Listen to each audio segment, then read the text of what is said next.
In this question, assuming DC is at is equal to 0.2 volt, beta is equal to 50, the minimum base current IB required to drive the transistor in the figure to saturation.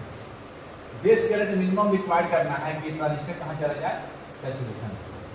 तो देखिए BC set दे रखा है और इस question में beta भी दे रखा था, बीटा इज 50, क्वेश्चन में बीटा दे रखा था, बीटा दे रखा ट्रांजिस्टर का 50, ये आपको दे रखा है बीटा 50 लिखा भी हुआ ऊपर में, हाँ लेकिन बीटा 50 लिखा हुआ ऊपर में, बीटा 50 दे रखा है, ठीक है ना, बीटा 50। अब देखिए हमने पढ़ा था जो आउटपुट कैरेक्टरिस्टिक है इसका VCE वर्सेस IC, हमने देखा था फॉर IB1 ये, फॉर IB2 और IB3 यही कैरेक्टरिस्टिक है। और मैंने मतलब कि जैसे जैसे IB बढ़ता है एक्टिव रीजन में IC इंक्रीज करता है and it is almost constant with VC। मैंने कहा था जब IC बढ़ेगा तो यहाँ का VC भी क्या होगा, घटेगा, VCC minus ICRC is VC, ये घटेगा।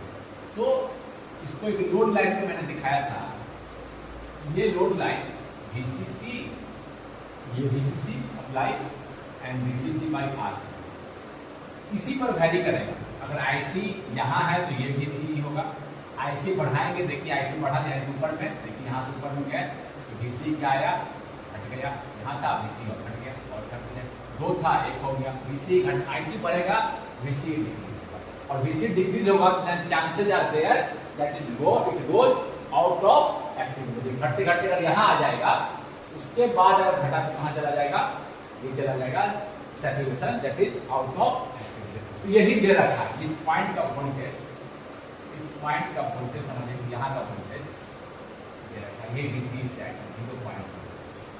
अब देखिए इस पॉइंट पर करंट ये है, अब अगर इससे ज्यादा करंट होगा, क्यों इससे ज्यादा करंट हो सकता है, कोई क्या किया कि IB को चेंज कर दिया, यहाँ IB को चेंज कर दिया, अगर IB को चेंज करेगा तो IC चेंज होगा, IC चेंज होगा तो VCE घटेगा, क्योंकि VCC माइनस ICRC, VCE घटेगा, इससे घटेगा तो कहाँ चला जाएगा, आउट ऑफ एक्टिव रीजन, इधर चला जाएगा। तो करंट ये ना कुछ अब क्या होगा, कम होने लगेगा, इधर कुछ करंट होगा, इधर कुछ करंट होगा, ठीक है, समझ गए ना, तो आउट ऑफ एक्टिव रीजन चला जाएगा। अब जैसे ही हम IB बढ़ाएंगे तो क्या होगा, आपका IC बढ़ेगा, IC कब बढ़ेगा तो VC घटेगा, घटेगा तो इधर देखिए, इधर घटेगा तो इधर, जैसे ही इधर जाएगा कहाँ चला जाएगा, तो 0.2 पे वो करंट निकाल लेते हैं, यही करंट ना मिनिमम है, इससे ज्यादा बढ़ाएंगे तो वोल्टेज घटेगा और ये इधर चला जाएगा, तो यही करंट हम निकाल ले रहे हैं। तो देखिए कैसे निकालेंगे, IC सेट, इसको बोलते हैं IC सेट, ये IC सेट कितना है, इस पॉइंट का current VCC minus ICRC minus VC set इसका तो 0, यहाँ से केवीएल लगाइए, फिर कैसे आएगा VCC minus VC set upon RC, ये आपका आएगा 3 माइनस दे रखा है VC सेट, इस पॉइंट का वोल्टेज 0.2 और RC 2.8 मिली एम्पियर से करंट जैसे ही ज्यादा बढ़ेगा आपको क्या होगा, VC डिक्रीज करेगा and it will go out of active region. तो यही मेरा मिनिमम है IC, जिसमें वो एक्टिव रीजन में रहेगा, इसके कोरस्पॉन्डिंग IB निकाल लेते हैं, इसी के कोरस्पॉन्डिंग IB निकाल लेते हैं। IB क्या आएगा, क्योंकि IC क्या होता है, IC equal to beta IB, IB क्या होगा, IC by beta, IC IC set के लिए क्या होगा, IC सेट के लिए क्या होगा, यही निकालना है। और देखिए मिनिमम बेस करेंगे, यही मिनिमम, इससे ज्यादा बढ़ाएंगे ये मिनिमम है, एक्टिव रीजन इससे ज्यादा बढ़ाएंगे तो कहाँ चला जाएगा, सैचुरेशन, इससे ज्यादा IB बढ़ाएंगे तो IC बढ़ेगा और वोल्टेज घटेगा, ये इस रीजन में चला जाएगा, समझ गए, यही निकाल ले रहे हैं, इसके कोरस्पॉन्डिंग हम IB निकालते रहे, IC के C सेट के कोरस्पॉन्डिंग IB निकाल रहे हैं। ये कितना आया, 2.8 milli ampere divided by beta 50, ये आपका आता है, डिवाइड कीजिएगा तो आपका आता है 56 microampere. So option A is the right option. Now we move to next question. In this question the circuit using a BJT with beta, that is common emitter current again, beta is IC by IB. is 50 and VBE 0.7 is shown in the figure. The base current IB and collector voltage VC. Base current IB and collector voltage VC are respectively. ये हमसे पूछा गया है, ये हमसे पूछा गया है। इसको DC लिख देते हैं, आगे देखिए आपका इसमें हमें ये निकालने के लिए DC एंड IB आपको DC एनालिसिस करना पड़ेगा। यहाँ का वोल्टेज और यहाँ का ये करंट और यहाँ का वोल्टेज ये निकालना है। तो जब DC एनालिसिस करते हैं, बताते हैं ट्रांजिस्टर का 2 एनालिसिस करते हैं। एक करंट वगैरह निकालना है, IB, IC, DC या ऑपरेटिंग पॉइंट जिसे बोलते हैं, DC पॉइंट, क्वेश्चन पॉइंट को हम क्या करते हैं, DC एनालिसिस करते हैं। और जब गेन वगैरह निकालना होता है, स्मॉल सिग्नल गेन, तो हम लोग AC एनालिसिस करते हैं। तो यहाँ पर हमें तो क्या करना है, DC एनालिसिस। DC एनालिसिस में हम लोग कैपेसिटर को ओपन मानते हैं, कैपेसिटर को क्या मानते हैं, ओपन मानते हैं, क्योंकि कैपेसिटर का रिएक्टेंस होता है XC 1/j omega C, omega is 2πf। Frequency की काफी कम है DC में, तो क्या है आपका DC में नॉर्मल ये जीरो फ्रीक्वेंसी, तो ओपन की तरह काम करता है 1/ओमेगा। देखिए DC है नो फ्रीक्वेंसी, कांस्टेंट है नो फ्रीक्वेंसी, तो ये आपका लो फ्रीक्वेंसी के लिए क्या करेगा XC रिएक्टेंस काफी हाई, ओपन रिएक्टेंस काफी है, ओमेगा 2πf। DC का तो फ्रीक्वेंसी क्या होता है, जीरो, क्योंकि जिसमें साइकिल होता है उसी में आपका फ्रीक्वेंसी होता है, नंबर ऑफ साइकिल बढ़ता है। DC तो क्या है, कांस्टेंट, कोई दिक्कत नहीं है। DC के लिए कैपेसिटर क्या करेगा, ओपन। इसको ओपन कर दें, इसको हम क्या कर रहे हैं, इसको क्या कर रहे हैं, ओपन।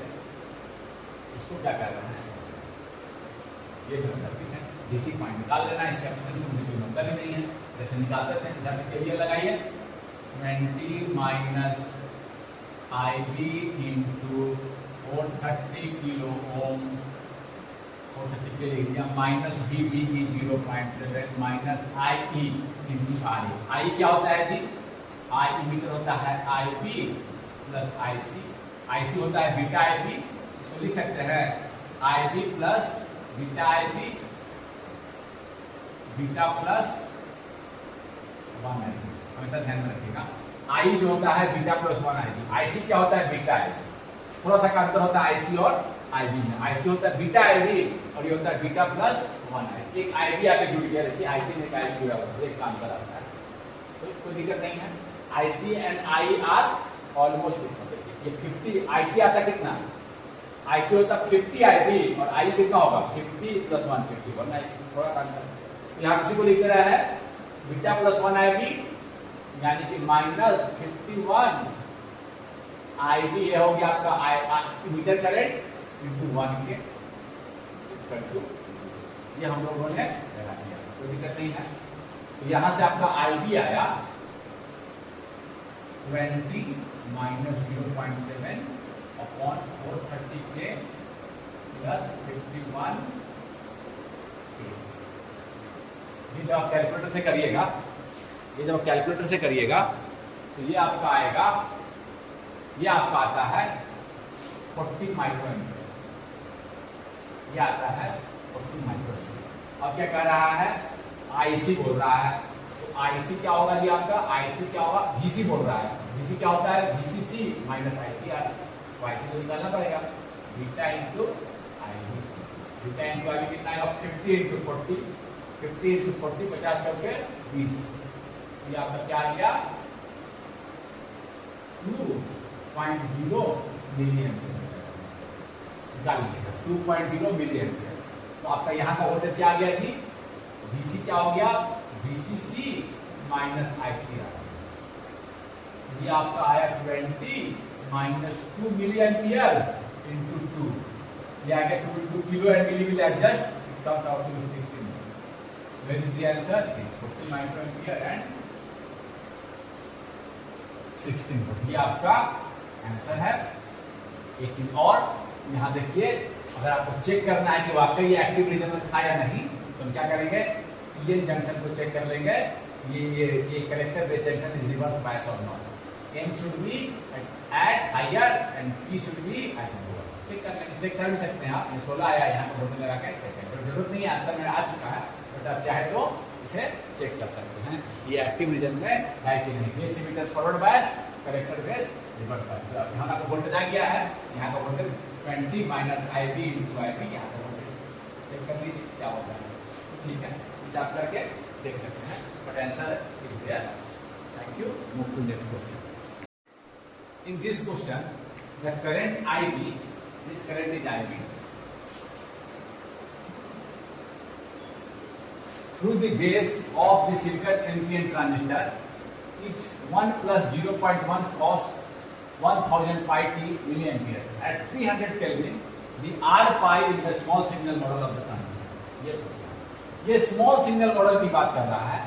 स्मॉल सिग्नल मॉडल हम लोग एसी एनालिसिस या सिग्नल का जब एनालिसिस करते हैं, कितना टाइम गेन होगा, गेन आउटपुट कितने टाइम इनपुट का होगा, वी आउट अपॉन वी, तो ये सब हम जब निकालना होता है स्मॉल सिग्नल का गेन वगैरह, तो हम लोग क्या करते हैं, स्मॉल सिग्नल मॉडल का हम लोग एनालिसिस करते हैं। इसमें हम लोग डीसी को एक्सक्लूड कर देते हैं, हटा देते हैं, डीसी को शॉर्ट मान लेते हैं और केवल एसी वेरिएशन की बात करते हैं। जैसे कि देखिए एग्जाम्पल के लिए दिखा दे रहे हैं, आप समझेंगे क्या है। यहाँ मान लीजिए कि ये पहले ये लगा के दिखा देता हूँ, RB RC DCC, ये पहले मान लीजिए कि डीसी से बायस था, डीसी से अब क्या किए हम, ये डीसी से बायस था, यानी कि कहीं यहां पर था ऑपरेटिंग पॉइंट, ये कहीं यहां पर था, ये आईबी था और ये इसी लाइन पर क्या होगा, मेरा चेंज करेगा operating point, DCC by DCC, ना है, ये डीसी दिखा रहे हैं, ये आईसी पहले यहां था। अब सिग्नल जब देखिए तो एनालिसिस करने के लिए क्या करेंगे, डीसी एनालिसिस। जब सिग्नल देंगे तो क्या करेगा, ये स्मॉल चेंज लाएगा, स्मॉल चेंज लाएगा तो क्या होगा, ये स्मॉल चेंज करेगा तो क्या होगा, आईबी चेंज करेगा, आईबी चेंज करेगा तो आईसी चेंज करेगा, आईसी चेंज करेगा तो क्या होगा, आपका ऑपरेटिंग पॉइंट शिफ्ट करेगा, इसी पर शिफ्ट करना है, आपका डीसी भी चेंज करेगा, ये तो पहले यहां था, अब इसको डीसी क्यों बोलते हैं, क्वेश्चन पॉइंट क्वेश्चन पे था, अब यहाँ सिग्नल मेरा स्मॉल लार्ज रहेगा तो हो सकता है आउट ऑफ एक्टिव रीजन चला जाए। तो ये चीज, ये सिचुएशन, ये चेंज का एनालिसिस करने के लिए हम लोग क्या करते हैं, ये चेंज का एनालिसिस करने के लिए हम लोग स्मॉल सिग्नल मॉडल का यूज करते हैं। स्मॉल सिग्नल मॉडल आप 2-3 बना सकते हैं, लेकिन सब आपस में रिलेटेड, जैसे कि हम 2-3 तरह के मॉडल हैं। हम ये जो मॉडल दिया हुआ है, देखिए अब देखिए क्या हो रहा है, एक्टिव रीजन में इस जो बिहेवियर को हमको मैथमेटिकल रिप्रेजेंटेशन देना है, तो क्या हो रहा है, आपका जो आउटपुट करंट आईसी है वो डिपेंड किस पे कर रहा है, आईबी पर। देखिए डीसी पे डिपेंड ऑलमोस्ट नहीं कर रहा है, थोड़ा डिपेंडेंट होता है डीसी पर थोड़ा, बट आईबी पर चेंज करेंगे तो ये कभी ये करंट कभी ये करंट, आईबी चेंज करेंगे तो कभी ये चेंज करेंगे तो आईसी मुझे कभी ये मिलेगा कभी। Output current is dependent upon input current, तो इसीलिए आउटपुट कलेक्टर को दिखाया है डिपेंडेंट करंट सोर्स, जो कि इस आईबी पर डिपेंड करता है। ये डिपेंडेंट करंट सोर्स है जो इस पर डिपेंड करता है, ये डिपेंडेंट करंट सोर्स है जो इस पर डिपेंड करता है। ये आउटपुट को दिखाया, इनपुट को दिखाना होगा चेंज के लिए। ये ट्रांजिस्टर है, ये उसका आईबी है, यहाँ प्लॉट कर रहे हैं। ये जब सिग्नल नहीं लगाए थे तो यहाँ पर ये करंट फ्लो कर रहा है, डीसी, ये था डीसी वाला, ये डीसी करंट फ्लो कर रहा है, ये डीसी करंट फ्लो कर रहा था, ये आईबी क्यों लिख दे इसको, आईबी, ये आईबी या आईडीसी भी बोल सकते हैं, कोई दिक्कत नहीं है, आई बोलते हैं इसको, ये करंट फ्लो कर रहा है। यानी कि अब जब सिग्नल लगा देंगे तो आईबी क्या होगा, आईबी हो जाएगा आपका आईडीसी, एक DC current plus IAC. IDC को हम कैपिटल से लिख देते हैं, ज्यादा अच्छा रहता है, ऐसे लिखते हैं कैपिटल से, सेंट्राइजेशन का सही यूज इसी तरह से लिखिए, और एसी पार्ट को ऐसे लिख देते हैं, कोई दिक्कत नहीं है। डीसी पार्ट कांस्टेंट वोल्टेज के कारण और सिग्नल के कारण एसी पार्ट, समझ गए। तो ये जो चेंज है आईबी का, ये जो चेंज हो रहा है IB due to signal, IB 2 part में हो गया, एक डीसी पार्ट और एक AC part, DC part and AC, ये डीसी पार्ट। अब ये किस रेट से चेंज कर रहा है, तो तो इसको हम लोग एक रजिस्टर से डिनोट कर सकते हैं आर पाई। ये क्या हो जाएगा, change in voltage, change in VBE upon change in I, small change in I. यही इस पॉइंट पर हम चेंज निकालेंगे, rate of change delta VBE upon delta IC। इसको क्या कर सकते हैं, स्मॉल चेंज को incremental small, delta IC quite small tending to 0, इसको लिख सकते हैं change in VBE, change in differentiation of VBE, differentiation of I, ऐसे लिख सकते हैं इस पॉइंट।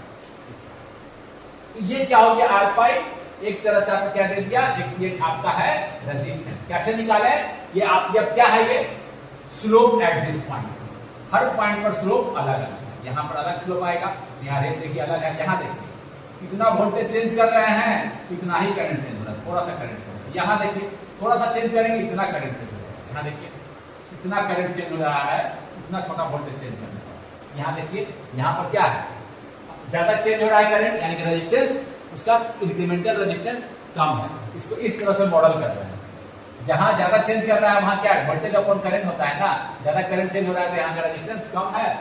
इस तरह से आर पाई रजिस्टर से उसको हम इस सिचुएशन को मॉडल करते हैं। तो जहां आप स्लोप निकालिएगा, यहाँ पर स्लोप निकाल रहा है इस डीसी पॉइंट पर, ये आता है, निकालने पर आपका आता है VT अपॉन जिस पॉइंट पर निकाल रहे हैं IDC, VT अपॉन IDC, ये वाला है IDC, इसको हम यहाँ दिखाते हैं IB2 लिखते हैं। कैसे लिखे, उससे कोई दिक्कत नहीं, क्यों हम IB याद करने के लिए लिख रहे हैं IB, अदरवाइज ये है fusion point DC point, IB इसको लिखते रहते हैं, आपको याद रहेगा VT अपॉन DC करेंगे। तो जिस पॉइंट पर देखिए यहाँ निकालेंगे तो यहाँ का DC करंट, देखिए यहाँ का DC करंट कम है, क्या है रेजिस्टेंस कम है तो रेजिस्टेंस ज्यादा है, देखिए यहाँ रेजिस्टेंस ज्यादा है, वोल्टेज चेंज कर रहा है तो कम करेंगे, वोल्टेज चेंज कर रहा है और ज्यादा करंट हो रहा है, यानी कि रेजिस्टेंस एक तरह से कम है। समझ गए बात को, इस तरह से इक्विवेलेंट रेजिस्टेंस सिचुएशन को मॉडल किए। इसको कैसे मॉडल किए, यही चीज यहाँ, इसको इस बिहेवियर को, इस change of current with change in voltage को इस मॉडल एज दिस रेजिस्टेंस, इसको हम ऐसे जब डिफरेंशिएशन करते हैं तो VT आता है अपॉन IDC, जिस पॉइंट पर निकाल रहे हैं उस पॉइंट का करंट, इस पॉइंट पर निकाल रहे हैं तो ये करंट, इस पॉइंट पर निकाल रहे हैं तो ये करंट, इस पॉइंट पर निकाल रहे हैं तो पहले सिग्नल नहीं था तो ये DC था, यहाँ निकाल रहे थे DC पॉइंट पर यही रखा है, ये आपका DC पार्ट देखिए यहाँ दे रखा है। ये चेंज के लिए मॉडल किसके बना लिए हैं, चेंज के लिए। ये क्या होगा, पहले DC1 और इसको इससे क्या होगा, करंट क्या होगा, 1 प्लस 0.1 1.9, इसे नहीं चेंज करेगा, 1 प्लस 0.1 1.1 और कभी हो जाएगा 0.9, cos -1 प्लस 1 होते रहता है, तो ये होगा 1.1 0.9 1.1, तो ये चेंज हो रहा है 0.1 का, उसके लिए ये मॉडल है। चेंज का एनालिसिस अलग कर रहे हैं और इसका एनालिसिस DC का एनालिसिस अलग कर रहे हैं। ये जो चेंज वाला पार्ट है इसका एनालिसिस करने के लिए मॉडल, ये मॉडल जब बनाते हैं इसको इस सिचुएशन को आर पाई से मॉडल करते हैं, इस सिचुएशन को डिपेंडेंट करंट से। जब आर पाई निकालते हैं यहाँ का स्लोप, जब स्लोप निकालिएगा तो आ जाएगा VT बाई IB। जैसे डायोड का आता था, डायोड का आता था ना, फॉरवर्ड रेजिस्टेंस निकाले थे ना, क्या आता था, इटा VT बाई IB, ठीक आता था। इटा जब नहीं दिया तो 1 मान लेंगे, सेम सिचुएशन यहाँ दिया, जैसे डायोड का फॉरवर्ड रेजिस्टेंस हम निकाले थे ना स्लोप, तो VT बाई IB, VT मुझे मालूम है, अगर आपका है 25 रूम टेम्परेचर में बोल रखा है, VT होता है 25 मिली वोल्ट अपॉन IB दे रखा है 1, कितना आ गया 25 ओम, सो दिस इज 25 ओम। इस तरह से क्वेश्चन आपका सॉल्व हो गया। इन this question, in the forward transistor circuit VBE is 0.7 volt.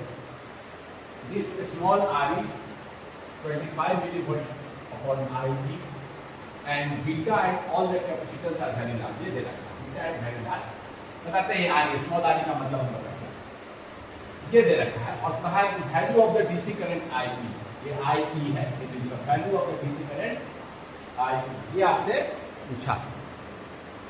दूसरा क्वेश्चन है, 2 पार्ट का क्वेश्चन है, the mid band voltage gain, आपसे मिड बैंड वोल्टेज गेन और आपसे वैल्यू ऑफ दिस पूछा। ये क्वेश्चन पूछा गया आपका गेट 2006 में, गेट 2008 में, गेट 2008 में पूछा गया है, 2008 गेट 2008।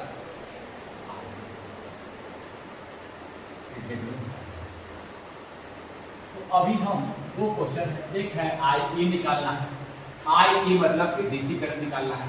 तो देखिए दो करंट, एक में निकालना mid band voltage, voltage gain निकालने के लिए हम लोग एसी एनालिसिस करते हैं और डीसी करंट निकालने के लिए हम लोग डीसी एनालिसिस। आउटपुट जो है जब सिग्नल यहां लगाएंगे, तो सिग्नल यहां लगाएंगे तो एक तो डीसी मुझे मिलेगा ही, आउटपुट जो मिलेगा मुझे टाइम के साथ मिलेगा।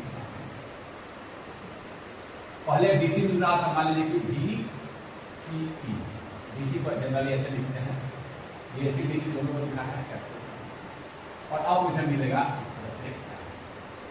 ये कंपोनेंट मुझे आउटपुट में जो आउटपुट है वो है मुझे डीसी प्लस स्मॉल से लिखते हैं, एसी को जनरली स्मॉल से सफिक्स में स्मॉल, ये मिलेगा। इसके लिए एसी एनालिसिस करते हैं, इस चेंज के लिए एसी एनालिसिस, और फिर for this DC point we do, ये दो चीज हम लोग करते हैं, दोनों मैंने आपको यहाँ पर। तो अभी तो मुझे आईबी निकालने के लिए मैं क्या करूंगा, यहाँ से केवीएल निकालूंगा। जैसे करते आ रहे हैं, सर्किट ऐसे है, इनपुट साइड को क्या करेंगे, थेवेनिन करेंगे। डीसी एनालिसिस करते समय कैपेसिटर को क्या समझते हैं, ओपन। तो अभी मैं डीसी एनालिसिस कर रहा हूं, पहले यहां से थेवेनिन कर दूं, यहां से थेवेनिन करूंगा, यहां से इक्विवेलेंट वोल्टेज और इक्विवेलेंट रेजिस्टर निकालूंगा। इक्विवेलेंट वोल्टेज यहां कितना होगा, दे रखा है बीटा इज वेरी लार्ज, तो आईबी में करंट 0 है, यहां का वोल्टेज कितना होगा, थेवेनिन वोल्टेज जो होगा आपका 9 voltage upon total resistance 20 plus 2 10 30 into 10, यहाँ का current into this resistance 9 upon 30 into 10 कैसे 3 वोल्ट आपका थेवेनिन वोल्टेज आया। थेवेनिन रेजिस्टेंस की आपको जरूरत नहीं पड़ेगी, क्योंकि आईबी 0 है तो ड्रॉप होगा भी नहीं, तब पर भी आर थेवेनिन में निकालूंगा। कैसे निकालेंगे, यहाँ का looking into resistance, looking into this, यहाँ पर वोल्टेज चेंज कीजिए और फिर V by I का रेशियो दे दीजिए, कीपिंग ऑल अदर 0। यहाँ पर समझिए कि वोल्टेज चेंज केवल यहाँ चेंज कर रहे हैं, वहाँ कोई चेंज कहीं चेंज नहीं, यहाँ का इक्विवेलेंट देखना है। यहाँ से क्या हो, यहाँ वोल्टेज चेंज करेंगे तो करंट का रेशियो क्या होगा, वोल्टेज और करंट का रेशियो, ठीक है। तो क्या होगा जी, यहाँ चेंज करेंगे तो ये दोनों क्या रखिए, कीपिंग ऑल अदर वोल्टेज और 0, इसको 0 समझ लेंगे तो क्या होगा, ये और ये पैरेलल में रखिए, ये अब ग्राउंड के बीच में है, ये भी ये, और ये 9 0 होगा तो ग्राउंड के बीच में चला जाएगा, पैरेलल हो गया। 10 पैरेलल के 20 क्या हो जाएगा, 10 into 20 upon 10 plus 20 30, 10 plus R1 into R2 by R1 plus R2, कर दिया आपका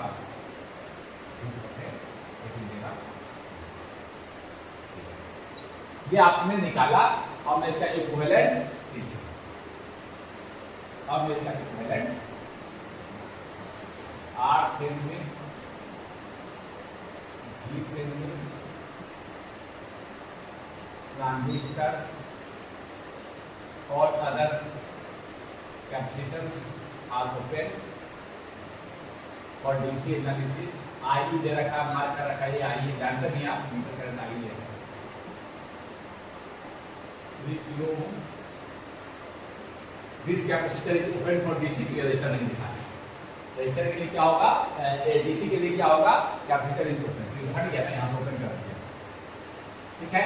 अब देखिए VTS 3 वोल्ट है, केवीएल लगाइए, सिर्फ यहाँ का वोल्टेज यहाँ पर तो वोल्टेज का ड्रॉप ही नहीं हो रहा, सीधे सीधे केवीएल लगा कर लिख सकते हैं। वोल्टेज कितना होगा, V कितना होगा, एक लाइन का है, केवीएल लगा के भी देख सकते हैं। आई कितना आएगा 2.3 अपॉन वोल्टेज यहाँ का लिखा है 3 minus 0.7, voltage drop at base emitter का अंदर अपॉन 2.3 ना आ गया 1, एक लाइन का। जब केवीएल लगाए डीसी करंट आपका मिल गया 1 मिली। अब कह रहा है mid band voltage. Mid band का मतलब होता है कि ना फ्रीक्वेंसी का काफी कम है ना फ्रीक्वेंसी काफी ज्यादा, यानी कि मिड बैंड में फ्रीक्वेंसी काफी कम नहीं, यानी कि इतना है कि कैपेसिटर शॉर्ट हो जाए, इतना है कि कैपेसिटर शॉर्ट हो जाए। और बहुत ज्यादा जब आप बढ़ाते हैं फ्रीक्वेंसी को, हम फ्रीक्वेंसी डिपेंडेंट गेन का एनालिसिस नहीं किए हैं, आगे करेंगे, तो इसका जो डिवाइस है उसमें स्ट्रे कैपेसिटर भी होते हैं, अनवांटेड कैपेसिटर, वो भी आ जाते हैं, वो गेन को घटाते हैं।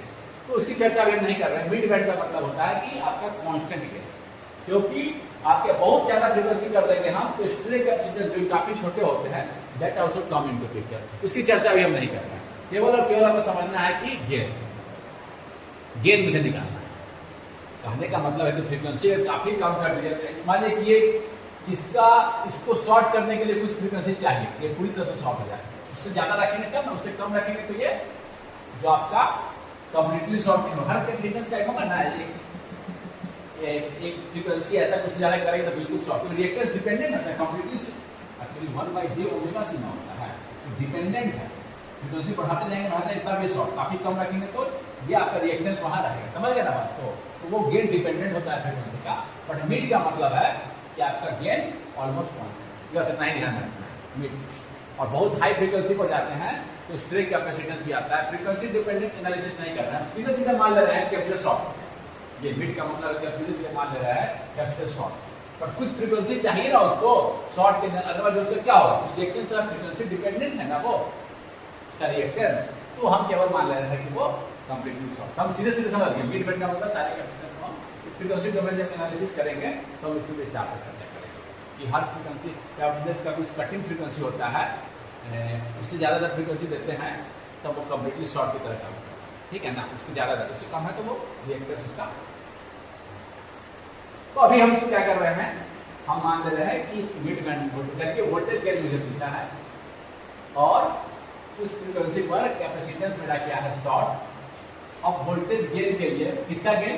जब सिग्नल लगा देंगे तब उसका सिग्नल में कितना चेंज हो रहा है आउटपुट और इनपुट के ये देखना है।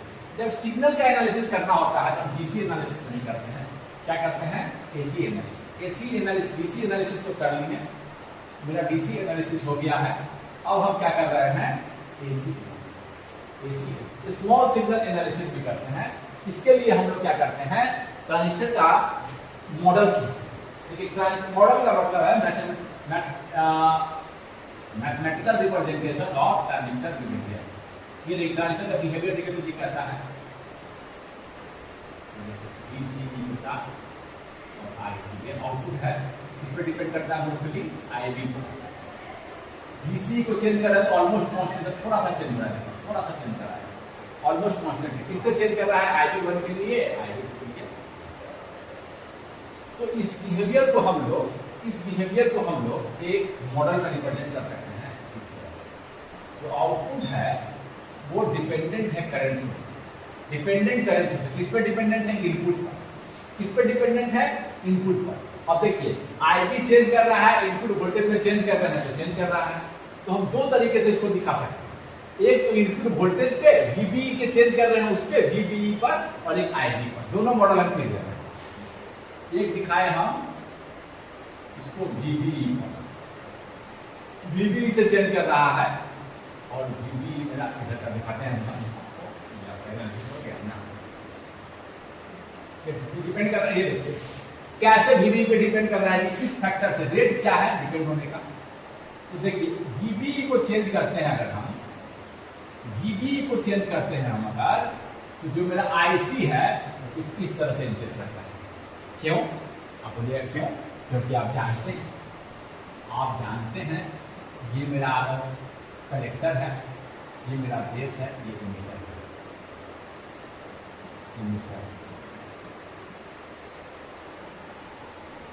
इस तरह से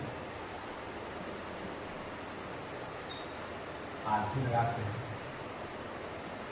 इस तरह से इसको और बायस कलेक्टर बेस। अब देखिए अब जब इसको हम रिवर्स बायस का रखने तो डिप्लीशन रीजन यहाँ बना हुआ है, बेस रीजन काफी छोटा है। जितना इलेक्ट्रॉन इधर से इंजेक्ट हो रहा है कहाँ पहुंच रहा है? कितना इलेक्ट्रॉन इंजेक्ट होगा किस पे डिपेंड करेगा? कितना वीबी लगा है, कितना फॉरवर्ड पार्ट से बेस मीटर पे कितना ज्यादा वोल्टेज आ रहा है। ये जंक्शन की तरह पी और है, ये जंक्शन की तरह है। जितना ज्यादा देर उतना ही ज्यादा इलेक्ट्रॉन इंजेक्ट होगा। ये जंक्शन में कैसे होता था?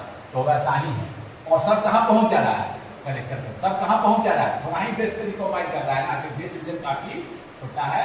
Almost all are reaching towards, जैसे जब वोल्टेज बढ़ा रहे और ज्यादा इंजेक्ट हो रहा है, इंटर करंट बढ़ रहा है, सब कहाँ पहुंच रहा है? कलेक्टर पर। क्या इंजेक्ट हो रहा है, कहाँ पहुंच रहा है? कलेक्टर पर। तो देखिए प्रोफाइल वैसा ही है, जैसे डायोड में वीबी बढ़ाइएगा बढ़ता जाएगा। अब हमको देखना है कि इस इनपुट को से आईसी जो है इनपुट पर डिपेंड कर रहा है। देखिए आईसी डिपेंड कर रहा है वीबी पर, किस रेट से आप जहां पर बायस करके छोड़ रखे हैं। अब क्या किए हैं, सिग्नल ला दिए, सिग्नल चेंज करा दिए। यहाँ पर डीसी था, डीसी बाइसिंग करके छोड़ रखे थे, अब सिग्नल अप्लाई करेंगे तो यहाँ चेंज लाएगा। तो रेट क्या है चेंज होने का, आईसी डिपेंड करेगा तो किस रेट से आप किताब खरीद रहे हैं। 10 किताब का दाम 100 रुपया है, तो एक रेट क्या है, एक किताब का दाम कितना है, 100/10 10 रुपया, तो 20 का 20 × 10 मल्टीप्लाई करते जाएंगे। एक व्यक्ति अगर 1 मिनट में 10 मीटर जा रहा है तो रेट क्या है उसका 10 मीटर पर मिनट, तो 2 मिनट में 10 × 2, उस रेट से मल्टीप्लाई। रेट मालूम चल जाएगा, इसी रेट से डिपेंड कर रहा है, किस रेट से डिपेंड कर रहा है, ये रेट निकालता है। ये रेट कैसे निकालेंगे, इसको लिखिए ट्रांस कंडक्टेंस। एक मॉडल में क्या किए, GA transconductance. Transconductance कैसे निकाले, delta I B upon delta I C output current का चेंज विथ वीबीई। यहाँ पर या आईसी को कह सकते हैं small change in IC with change in very small change के वीबी में इंक्रीमेंटल टेंडिंग टू 0, इसी को डिफरेंशिएशन बोलते हैं। तो यहाँ पर हम निकाल लिए, यहाँ पर ऐसे 100 से इलाज करके दिखा रहा है। देखिए आईसी में चेंज हो रहा है, तो वीबीई चेंज करेंगे तो देखिए आईसी में चेंज कर, ये वीबीई चेंज करते हैं, चेंज कर रहे हैं तो ये आईसी में इसी का रेट। डेल्टा भी इलाज दिखा है, काफी स्मॉल है, एट दिस पॉइंट इसी को डिफरेंशिएशन बोलते हैं।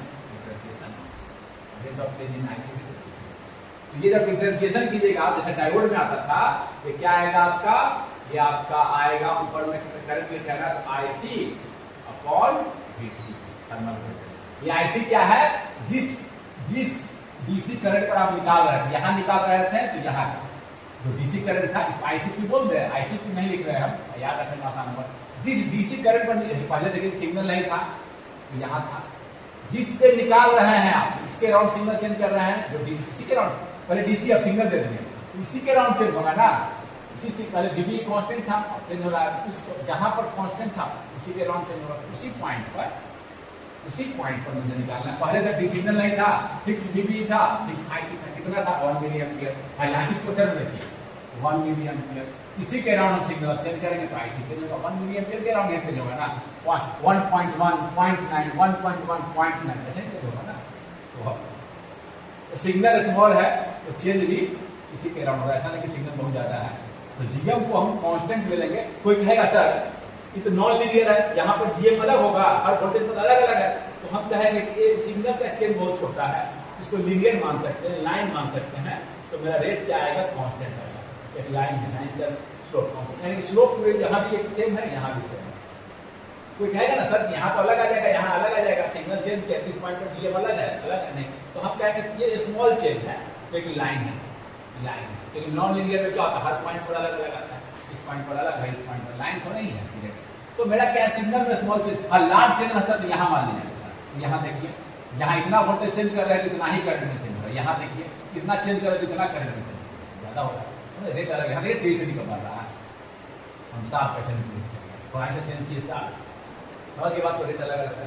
तो यहाँ जहाँ निकाल रहे हैं वहाँ, यहाँ निकालते तो यहाँ का आईसी रखते, यहाँ का निकालते तो यहाँ का आईसी रखते। यहाँ देखिए, यहाँ उतना वोल्टेज में चेंज कर थोड़ा चेंज हो रहा है, यहाँ देखिए आईसी कम है, कम आता जीएम, यहाँ देखिए ज्यादा आया जी। हर पॉइंट पर जीएम अलग है, हर पॉइंट पर जीएम इस पॉइंट पर निकालेंगे जहाँ पर हम एक मॉडल तो ये है जीएम, और यहाँ पर इनपुट को क्या कर रहे हैं, अब देखिए इसको मैं ये जीएम से मल्टीप्लाई कर, रेट निकल गया, यानी इसी रेट पे डिपेंड करेगा। ये करंट सोर्स, आउटपुट जो है करंट सोर्स है, वो वीबी पे डिपेंड करता है, किस रेट से, किस फैक्टर से वीबी बढ़ाते जाएंगे, किस कांस्टेंट से मल्टीप्लाई कर रहे हैं। पर यूनिट चेंज वीबी पर इतना करेंगे, कितना वीबी, एक किताब का दाम कितना है, तो 10 किताब का दाम मल्टीप्लाई कर रहे हैं। समझ गए बात को। अब इनपुट को कैसे मॉडल करें जी, इनपुट को कैसे मॉडल करें, इनपुट क्या है, वीबी चेंज करेंगे तो आईबी चेंज करेगा।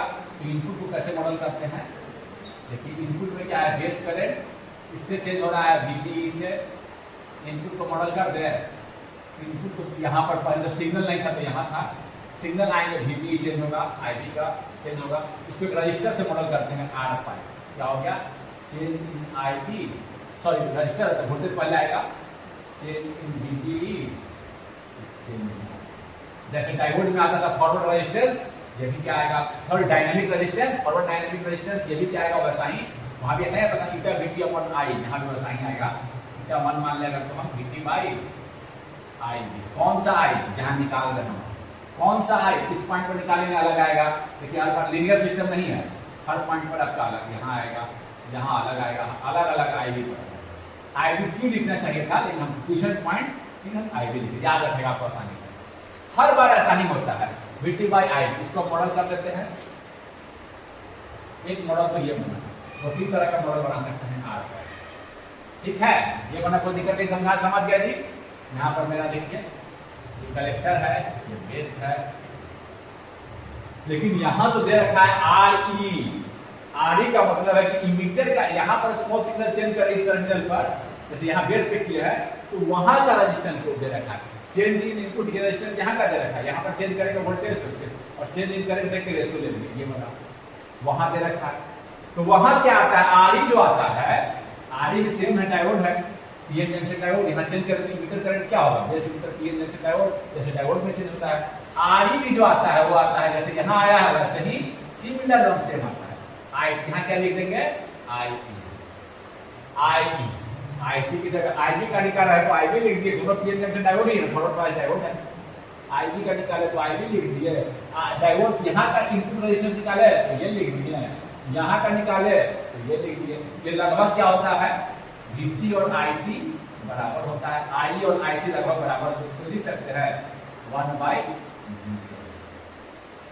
RE को लिख सकते हैं 1 बाई GM, RE को लिख सकते हैं, याद रखिएगा अगर पूछ देता है RE is almost equal to 1 by, कभी कभी क्वेश्चन भी आता है कि किस टर्मिनल का इनपुट रेजिस्टेंस कम होता है, तो RE, मीटर टर्मिनल पर वोल्टेज चेंज करेंगे तो लार्ज चेंज इन करंट दिखेगा, मीटर टर्मिनल पर वोल्टेज चेंज करेंगे तो लार्ज चेंज इन वोल्टेज दिखेगा, कोई दिक्कत नहीं है, समझ गए, लार्ज चेंज इन करंट दिखेगा, मीटर टर्मिनल पे यहाँ वोल्टेज चेंज करेंगे, यहाँ चेंज कीजिएगा तो क्या होगा और ज्यादा इंजेक्ट होगा, और यहाँ पर अगर फॉरवर्ड बायस और बढ़ा देंगे, यहाँ पर थोड़ा चेंज और यहाँ पर चेंज करेंगे, मतलब चेंज की मैं बात कर रहा हूँ, फॉरवर्ड बायस बढ़ाए हमें तो बढ़ेगा, घटाए तो घटेगा, चेंज कहाँ ज्यादा होगा, चेंज से मुझे मतलब है तो यहाँ पर ये ज्यादा, हम कहें इस टर्मिनल का इनपुट एम्पीडेंस कम होता है तो इमीटर, देखिए आया भी रहा है आई आता है, आई करंट सबसे ज्यादा होता है, VT by I, base current तो कम होता है, मीटर करंट ज्यादा होता है,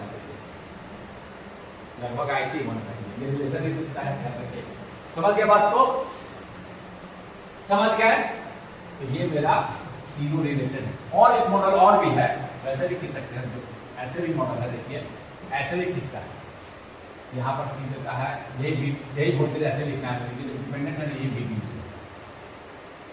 तो Vπ भी बोलता है, Vπ भी बोल सकते हैं, एक मॉडल और भी है, करंट से मॉडल करते हैं, बीटा सब रिलेटेड है, बीटा इंटू IB,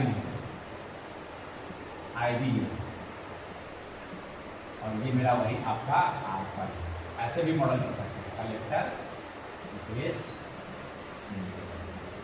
ऐसे भी मॉडल कर सकते हैं, बीटा क्या है जैसे हम निकालते हैं, एक्चुअली बीटा होना चाहिए ये delta IC upon delta I, इसको बोलते हैं बीटा AC, बट कोई दिक्कत नहीं, ऑलमोस्ट टिपिकली ज्यादा अंतर नहीं होता है, बीटा का क्या DC क्या होता है IC अपॉन IB, सिमिलर है, याद है ना, बीटा सिमिलर है, थोड़ा सा अंतर होता है, इसको बीटा AC बोलते हैं चेंज वाले को, बट कोई बात नहीं, हम इसको नहीं दिया है तो इंटरचेंजेबली भी यूज कर सकते हैं, कोई दिक्कत नहीं है, समझ के बात को, ये बता दी, क्वेश्चन तो आ ही रहे हैं, ऐसे भी मॉडल कर सकते हैं। अब आइए क्वेश्चन में RE दे रखा है, RE 1 बाई GM होता है, अब हम क्या कर रहे हैं, यहाँ से क्वेश्चन दे रहे हैं, ये देखिए ऐसा ही सिचुएशन है, ये है वोल्टेज, यहाँ पर देखिए समझ इसको लिख लिए है, यहाँ देखिए कैसे कैसे लगा रखा है, क्या बेस में क्या लगा रखा है जी, ये दोनों रजिस्टर, हाँ जब भी AC एनालिसिस करते हैं, जब भी AC तो DC को क्या कर लेते हैं ग्राउंड, तो DC का एनालिसिस सिमुलेट करनी है, ये ग्राउंड करेंगे, ये 0 पे चला जाएगा, तो ये देखिए ये यहाँ और ये 0, ये यहाँ ये 0, ये दोनों रेजिस्टेंस कहाँ हो गया पैरेलल में, ये पैरेलल यहाँ आ गया, यहाँ निकालेंगे ये पैरेलल, ये आपका दोनों पैरेलल में आ गया, R इसको लिख रहा है, ये पैरेलल आरबी लिख दिए, दिस पैरेलल दिस बाद में। और यहाँ लगा रखे हैं कैपेसिटर शॉर्ट, यहाँ पर आप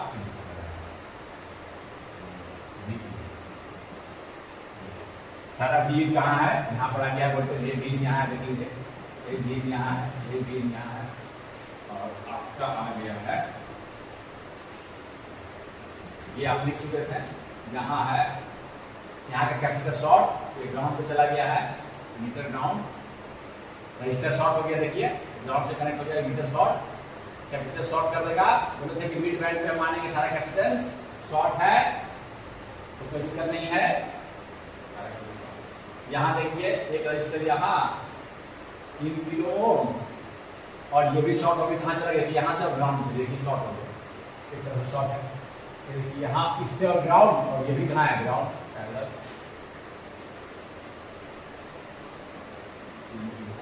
यहीं से हम आउटपुट दे रहे हैं, हो गया। तो जो ये आता है देखिए, अब हम देखिए मॉडल्स को पहले पर थोड़ा सा बता के कैसे बताते हैं, ये देखिए आधार डायग्राम,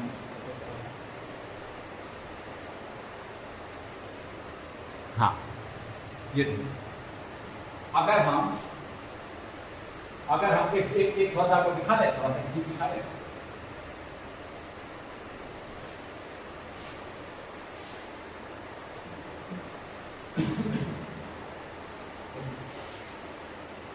ऐसे मॉडल किए हुए हैं, ये R5 है, इसी वोल्टेज किसी वोल्टेज के डिफरेंस पर ये डिपेंडेंट है, दिस माइनस दिस, ये VB है मेरा, पहले का प्लस माइनस मतलब दिस माइनस दिस देखना है, GM VB क्या है, this minus this terminal minus this VB है, और मान लीजिए यहाँ RC, तो ये अब क्या आएगा कि ये करंट फ्लो कर रहा है minus GM into VBE into R, तो V आउट बाई VBE क्या आएगा, माइनस GM इंटू R, यही बीजेटी का क्या है, बीजेटी का गेन बोल रहे हैं, बीजेटी का बेस मीटर, समझ गए बात को, कोई दिक्कत नहीं है। देखिए करंट ऐसे फ्लो कर रहा था, ऐसे ना फ्लो करते हैं, यहाँ मैंने वी आउट लिखेंगे तो वी आउट क्या हो जाएगा, वी आउट ऐसे जा रहे हैं, करंट ऐसे फ्लो करते हैं, हाई है प्लस ये current GM VBE into RC equal to 0, V out क्या है, नेगेटिव आएगा ना, माइनस GM VBE इंटू ऐसे समझ सकते हैं, जीरो है, ऐसे करंट ऐसे फ्लो कर रहा है, हाई से लो होता है, ये हाई है तो लो रहेगा, जब जीरो से लो क्या होगा, कैसे भी समझिए, तो यही फॉर्मूला है, यहाँ लगा दे हम इसका क्या लिखने के लिए, देखिए यही वोल्टेज एन पाई है, वोल्टेज VB सेम का सेम वोल्टेज V पाई और यहाँ पर है, तो आपको क्या आ जाएगा, गेन क्या आ जाएगा, गेन को ये भी दिखाते हैं, गेन क्या आ जाएगा, माइनस GM, ये दोनों पैरेलल में 3 और 3 का पैरेलल क्या आ जाएगा, 3 और 3 का पैरेलल 1.5, GM क्या होता है 1/R, देख लिया अभी हम लोग, क्योंकि GM होता है current transconductance, current upon voltage, और RE क्या होता है, जैसे बताएं इसका रेजिस्टेंस से डिवाइड, करंट से डिवाइड कर देना है, I और IC लगभग बराबर होते हैं, तो लगभग क्या हो जाएगा VT/I2 1/GM, तो ये देखिए हो गया आपका RE, और यहाँ दे रखा था RE 25/1I, RE कितना निकाले थे हम, RE कितना आया था आपका 25, क्वेश्चन में दे रखा था मिली वोल्ट अपॉन 1, यानी मिली में था 1 मिली एम्पियर, I से निकाले थे, क्या आ गया 25, तो GM कितना आ जाएगा 1/, कितना आया माइनस 1.5 डिवाइडेड बाई कितना आएगा जी 15 भागा किलो में है, ऊपर में किलो में है, 1000 से मल्टीप्लाई कर 25, ये 15 कैसे कर दे 250 इंटू 1000, हम लोग जितने बढ़ा के नीचे में 25 चौके 1000